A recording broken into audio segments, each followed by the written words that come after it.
It's here. This is my 2021 Ford Bronco Badlands 2-door in Cyber Orange. All right, so I'm trying to cut down this video just to give you the best nuggets of information of a walk around of my Bronco. You'll be able to check it out, or walk around, inside, underneath. I put it up on the lift. If you want to see more information, I've got a full nearly 1 hour video that I will link in the description here, and it goes through all those details. I tried to break it up with title cards so that you can quickly jump to what you're interested in, but this is just kind of a taste of it and give you a brief walk around of my new Bronco. I've got a lot more coming, so cue the B-roll.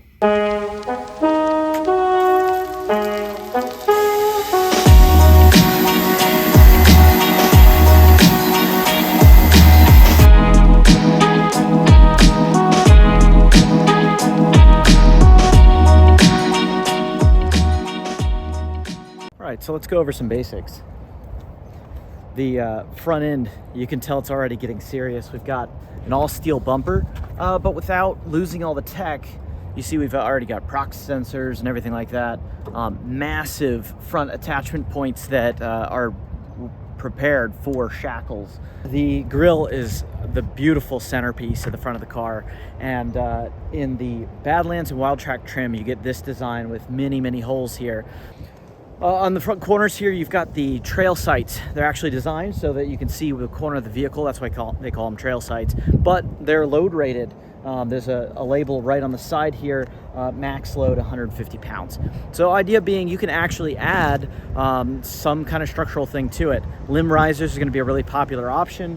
You can attach directly there, go to your roof rack. On the sides, we've got our removable fender flare, but it's really cool because they give you this quarter turn fastener that you can unlatch and pop these off without tools. So if you pull up to the trail, decide you no longer want those flares on there just for articulation and the roughness you're going to go through, you can just remove them.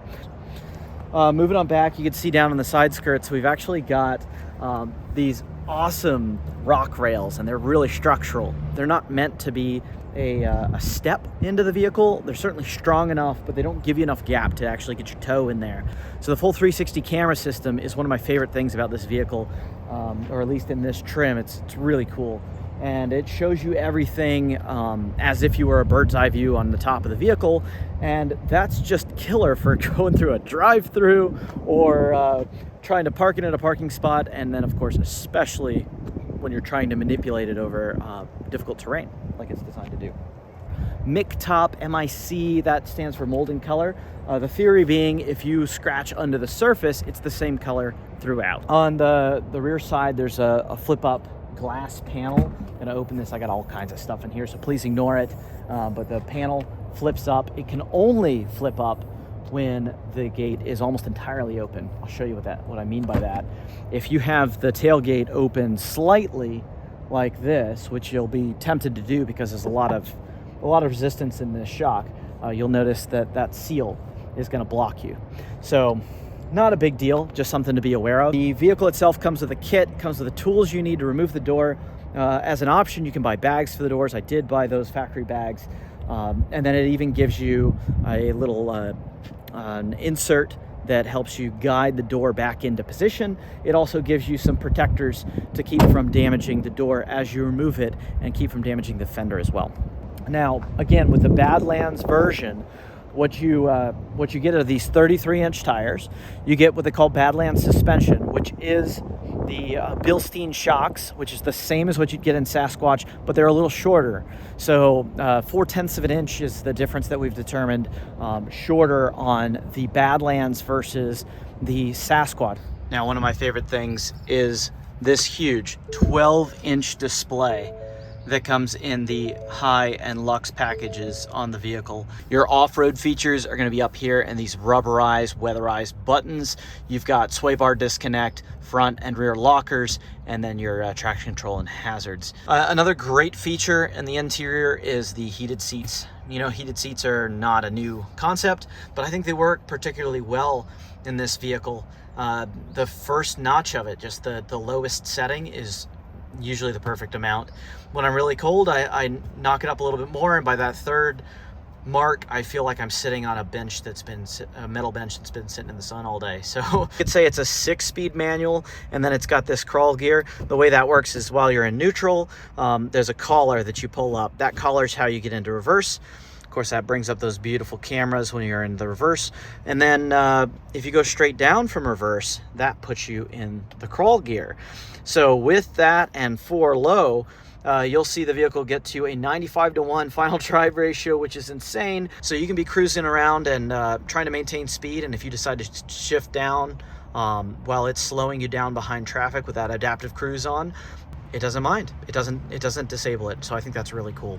So I've got the rubber floor mats from Ford here, but if I remove the mat, you'll see it's also rubber under here. Technically, it's called TPU, and if you're into the 3D printing world, that's a common material used for flexible items.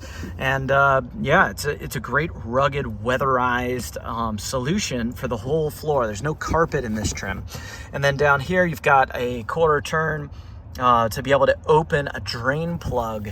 I really like that option. They're under all 4 seating positions. Here in the back seat, you can see there's a lot of room for gear. Ignore my mess, but the seats fold flat, completely flat, if you pull the seat bottom up. So you can see right here, it's actually quite a lot of room for the back seat.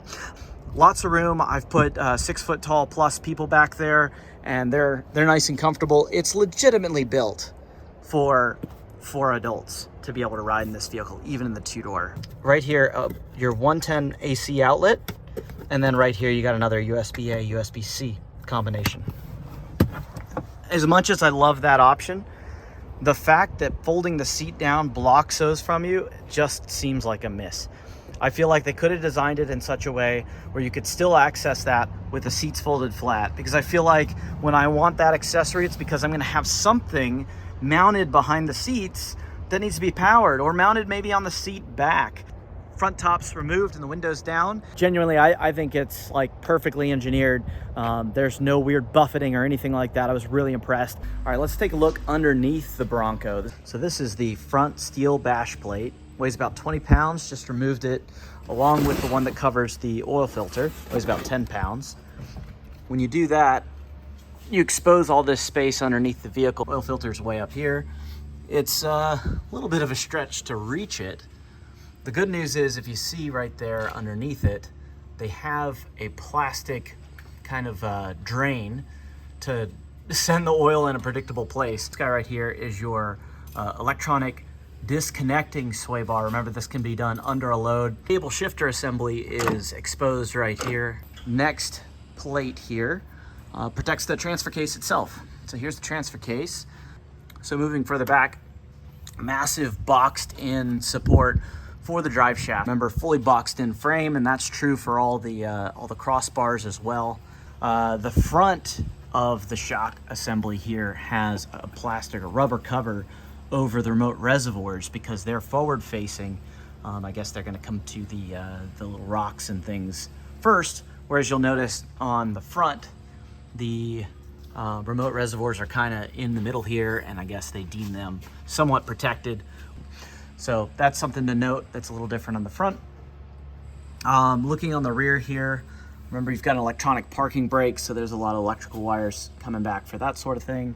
This goes into the housing that captures the axle and runs way up. I think I traced it all the way to here in the fender liner, and I'm not sure where it goes next, but I believe that to be the axle breather. At least goes as far as the fender liner up there.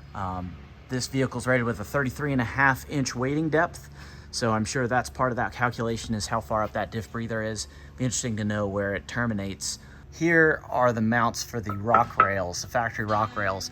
Notice they've got these small bolts that attach them to the pinch weld, and bigger bolts and real thick brackets that attach them deeper onto the unibody. But they're not attached to the box frame directly. And here we go with the bash plate back installed. So it's just 4 bolts for each, and 2 are actually shared. So you got a bolt here. These go straight into holes, but there's slots here. So if you hang these 2 bolts started, you can see you can pretty easily slide the plates in there, pivot them up, get those 2 screws. So the same way it works back here. Again, I'm new to this stuff. There's a lot to learn. I'm really excited to learn about off-roading and about the gear that you need and how it's used. Hopefully I'll do some reviews and things like that and bring those back to you. But I'll just try to do my best to give you that perspective of a new off-roader with my brand new Bronco. And I will be coming back and talking about towing, because that's going to be a big part of the equation for me. I do plan to tow the race car behind the Bronco next year. We're going to cover a lot of miles. I might blow through my entire warranty next year, but it'll be really exciting. I've got a drop hitch coming in hopefully soon. It was supposed to be here, in the next couple of days, but I know there's some delays in shipping, so I'm not sure what to expect yet, but I will give you more about that. I really appreciate you listening, and there'll be more on this channel about the race car and more about the Bronco, so please stay tuned, and thank you for watching.